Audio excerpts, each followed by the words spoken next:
Hi, Carly. Thank you so much for joining us again. You're welcome. It's good to see you again. It's good to see you again, and it's for sure recording. I can already see it. Good. I know we have a really hard stop, so I want to jump right in because we're so appreciative that you're joining us again tonight to talk about Every Summer After. So big thank you to you for taking the time to join us again and chat with the Peloton Moms Book Club tonight. Yeah, I'm happy to. So let's jump right in. Sure. I loved the answer the first time, so I definitely want to hear it for a second time about your path to how you became a writer and your background in writing this book kind of during the pandemic and all of that lovely stuff that you Sure. accomplished. Yeah. So I guess I always wanted to be a writer. That was my creative writing was my first love as a child. But even from a young age, I was very concerned about money. I grew up in Barry's Bay. I lived in Barry's Bay, where the book is set from grade 4 to the end of high school. It's a very working class town. My family owned a restaurant. Just restaurant business is a very tough business. And so the idea of being an author seemed like an impossible way to make a living to me. And so I put it to the side. I studied journalism at university, and I worked as an editor for 16 years in Canadian media at like the Globe and Mail newspaper. I was the editor-in-chief of a magazine, and then most recently, I was the executive editor of Refinery 29 Canada, which is a brand that I launched here in Canada and ran the editorial team. And I always had it in my head, though, that I would love to write a book. I just didn't think I'd ever do it. And then a bunch of stuff happened in 2020 that kind of led to Every Summer After. Early in the pandemic, in one of those like early lockdown weekends in March, I dug out my childhood and teenage journals. I kept journals from age 7 throughout university, like through high school, then through university. And there are 13 of them, and I read them all. And I hadn't done that ever. I've never read my journals before. And there were a bunch of stuff stuck with me. There were notes passed in class between friends. There was a letter that I wrote to my crush and never sent to him. There was a 6-page letter from my best friend breaking up with me. And that was tough to read. And Yeah. yeah. And one of the things that really struck me as an adult was how lonely I was as a teenager. Even though I had a close circle of girlfriends, I felt really alone, and like nobody kind of really saw me. And I really wanted a boyfriend. I didn't have a boyfriend.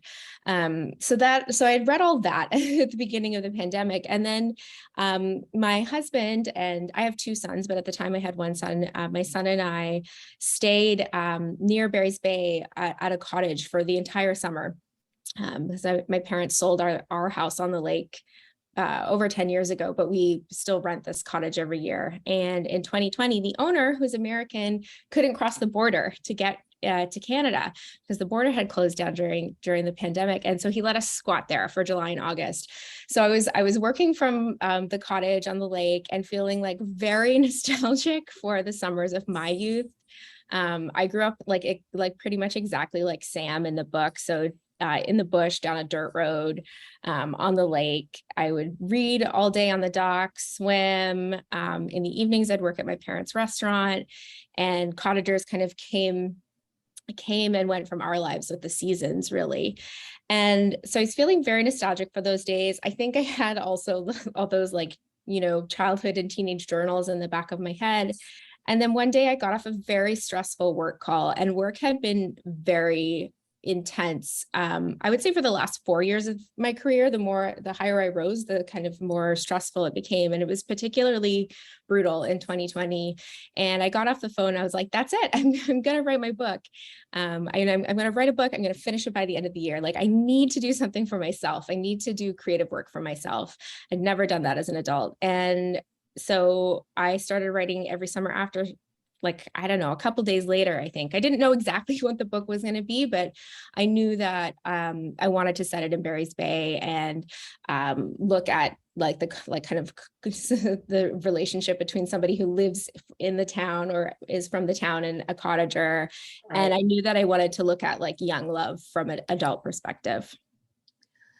Yeah, and then I think the interesting kind of follow-up was, and you sort of touched upon it because you didn't have a boyfriend, so you weren't really speaking, reflecting back on a personal reflection, but the connection between Sam and Percy and the way that you created that attachment and the way it came through in the words was so real and so authentic.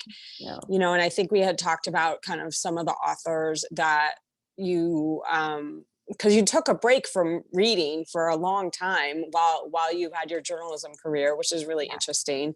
Yeah. And then you kind of, as I recall, went like on a little bit of a tear where you just were flying through books and lots of different authors. Yeah. So talk a little bit about like, what other authors you love in the genre and, maybe gave you some inspiration, as you were starting to sit down and kind of write this book, which was your first. Yeah. I didn't read very much at all after university. I found a couple of things. One, I read all day for my job, and so I didn't feel like relaxing to read very much.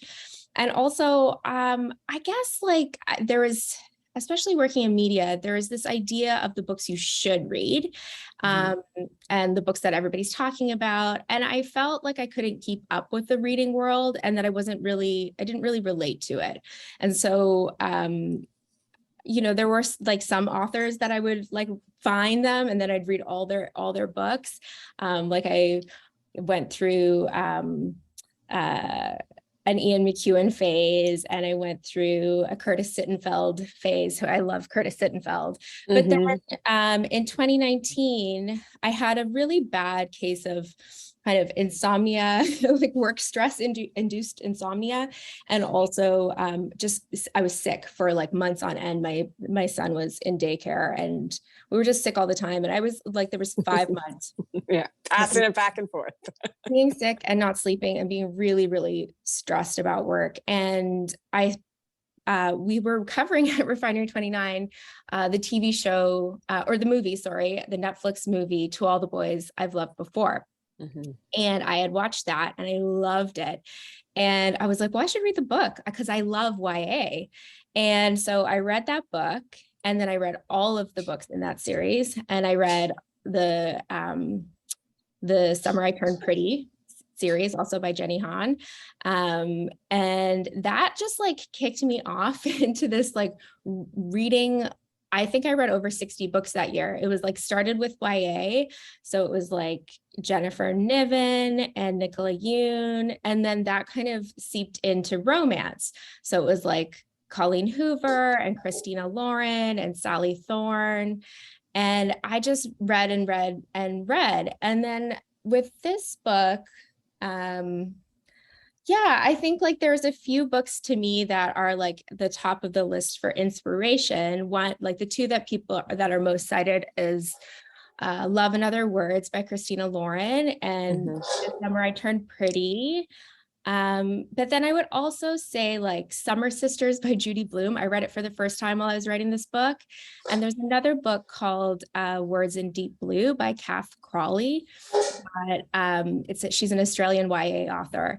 And I thought that like was a really beautiful book. And I would say all of these books though, like were such like I couldn't have written this book without reading all of, like I acknowledged these authors in the back of my book because I just like I had tried to write a book once before when I was on maternity leave with my first son, and I didn't finish a chapter. And it was kind of crazy that I thought I would be able to because I hadn't been reading at all. And once I like started reading books, you kind of figure out like an ear for what you like and what you don't like. And, kind of the emotional beats of a book. And I haven't studied creative writing, but I think that reading all those books, I was reading them with an editor's eye. And that really like gave me like a base from which to kind of tell the story that I wanted to. And someone actually just chimed in, I think it was Anais, wanted to know, so let's dive a little bit into the book, but she wanted to know how you went about naming Percy or Persephone after a Greek goddess. What was your inspiration for naming her that? Yeah, that's a good question. And that's one that I get asked a lot. So I wanted with Percy, I think I name female characters and male characters a bit differently. So with Percy, I was thinking about what her parents would name her, and her parents are both academics. Her dad is a Greek scholar. And I wanted her name to have just the right touch of like prettiness and kind of like pomp that she would not identify with as a young person. And Persephone just seemed so perfect. And I wanted a name that could have a short form that she would use as a young person. And so Persephone and Percy to me just were so perfect. And I like Percy really divides her life into buckets, both as an adult and as a young person. There's like her lake life, and then and the person who she is at the lake, and then there's her city life. And her name kind of reflects where she is in her life. So as an adult, she's going by Persephone again, but as a teen, she's Percy, although Charlie calls her Purse, and her name is kind of like adapts to like the person that she is, which I really liked for her. Okay, so let's talk about kind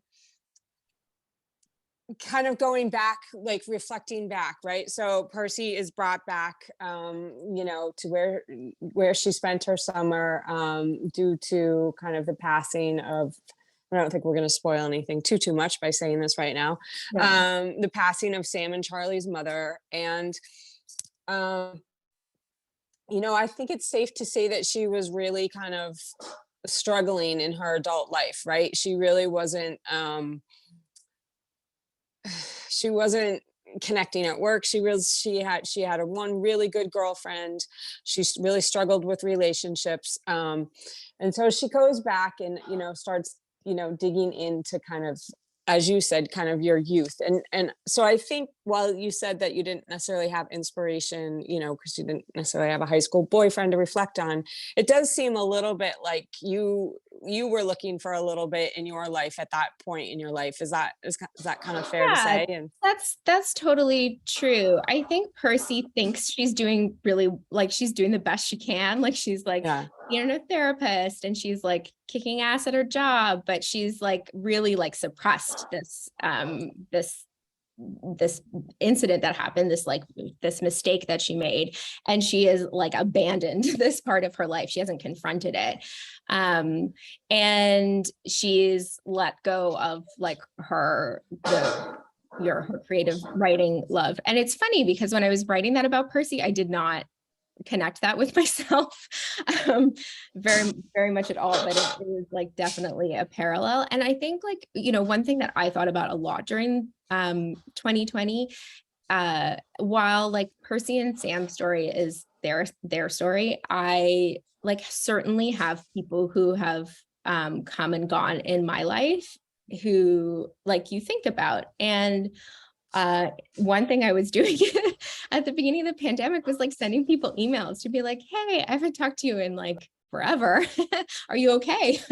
And I think like there are some, these relationships that we have when we're young are actually one of the things I wanted to show with the book is like, we tend to think of teenagers as kind of silly, and that their dramas are overinflated.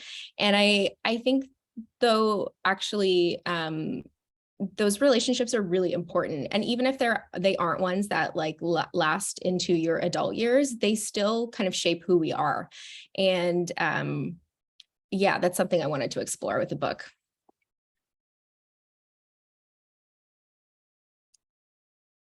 Oh, I think you're on mute, Jennifer. Sorry about that. Yes, sorry about that. I was getting a little bit feedback, so I wanted to make sure you weren't getting feedback. Julie wanted to know if we asked this question: will there be a sequel? Yeah, I don't know. I'll be like totally honest with that, because I'm not sure. I have just finished writing my second book. We sent it to the copy editor yesterday. So Yay. I'm so excited. And we definitely have to chat about that because there was so much buzz about that book. So Oh yeah, I'd love we'll to. circle back that on a second. Yeah.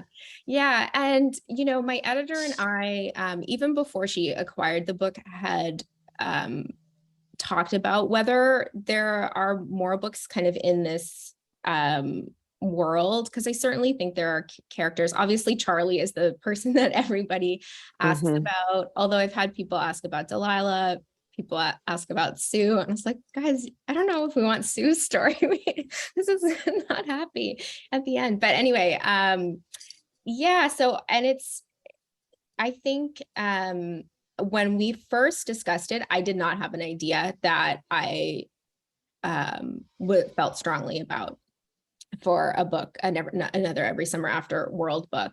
But I do have ideas. I'm just not sure. I'm not sure if that's what we will do next. I don't know. I'm not sure.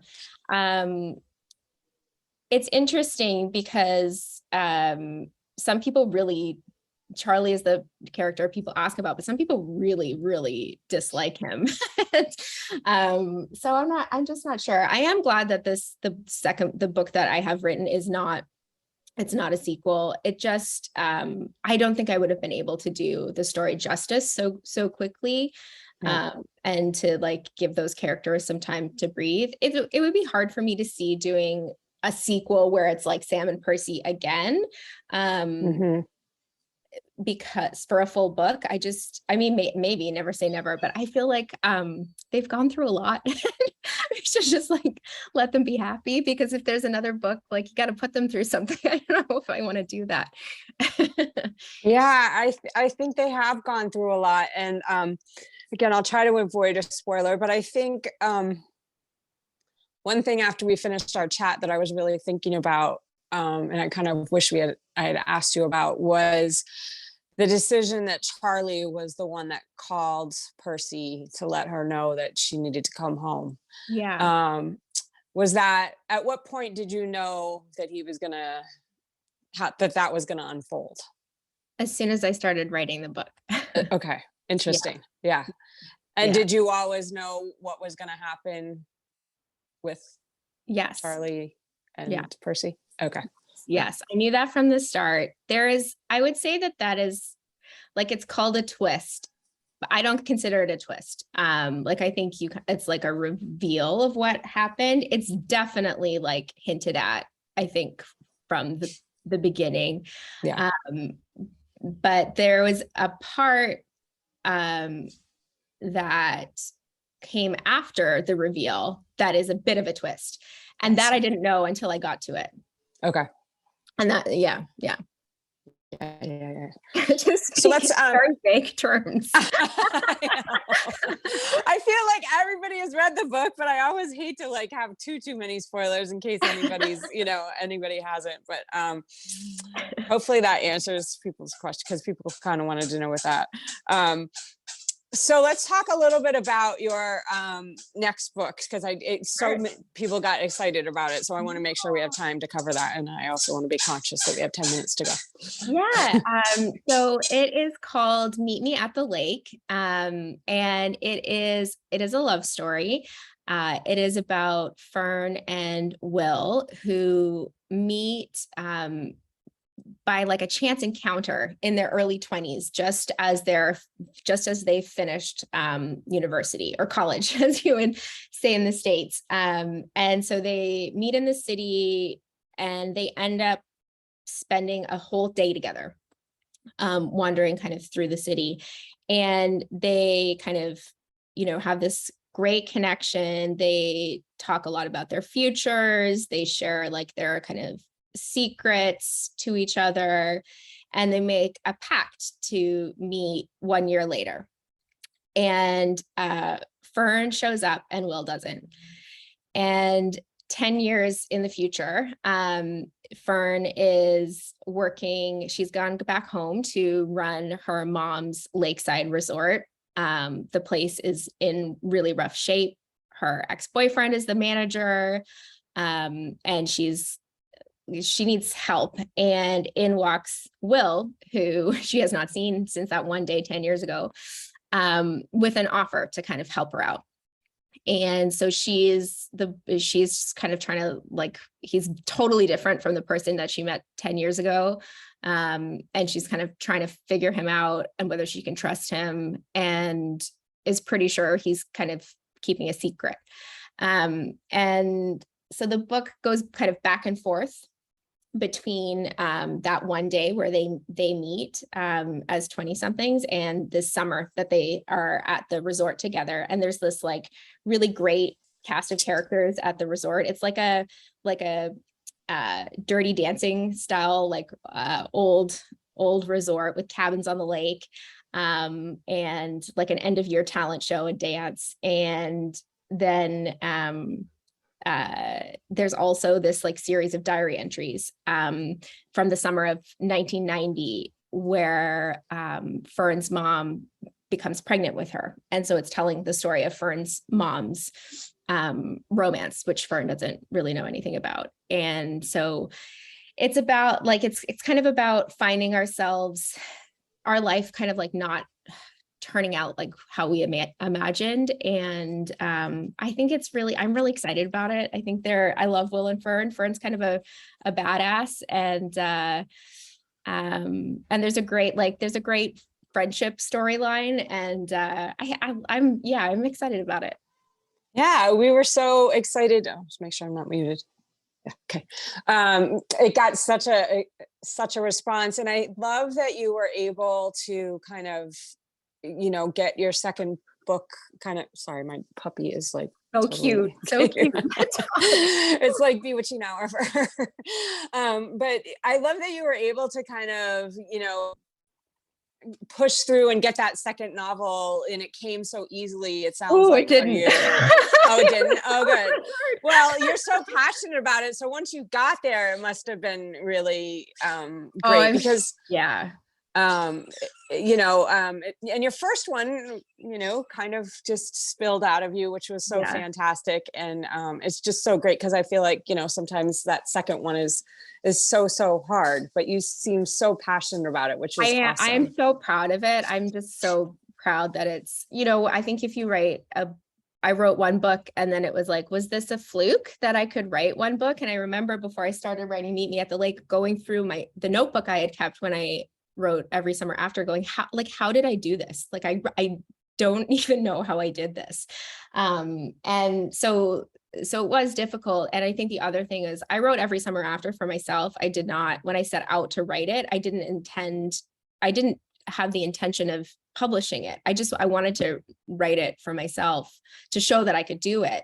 And with this book, because my book deal was a 2-book deal, so then I've got like my deadlines and the people that I feel responsible to, and just like a huge case of anxiety and self-doubt. And like every day that I was writing the first draft, I spent so long trying to get over my own the voices in my head telling me I couldn't do it. So it was difficult. But then after I got past that hurdle and we started like editing it, it's felt a lot better. But I'm insanely proud of it for sure. Maybe it's because, as you said, with Every Summer After, you didn't necessarily set out for all of us to read it, right? It was really for you. And I'm sure there must be so much more pressure with the second one, but how has writing this book changed your life? Oh gosh, just completely, really. I quit my job last fall, which was very scary. But when I was writing this book, I felt like I had discovered what it was I was meant to be doing. And I'm in my late 30s. I didn't think that feeling was possible, like to really feel that kind of connection with your work. I've loved my work. I've worked so hard in journalism. And, but once I kind of got to like near the, to the kind of upper levels of my career, I was like, this isn't making me happy. Like it's not. And it was very scary for me because I spent so long working so hard, and I have loved so much of it. And I love journalists, and I'm really proud of the work that I've done, but it wasn't right. And I talked to my therapist about it a lot, because that's a very terrifying feeling when you give kind of like everything to your work. And then you're like, wait a second, my work isn't giving everything back to me. And so something really clicked into place for me writing this book.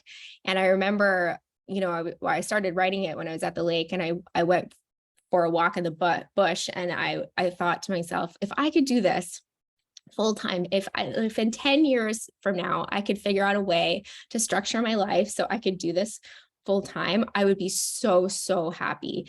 And so to have that realized so soon has been such just a dream, really. And even though like Meet Me at the Lake was like a challenge in a lot of ways, I loved it. Like I feel so grateful that I'm able to do this. And to everyone who's reading and talking about the book, I just feel so tremendously grateful.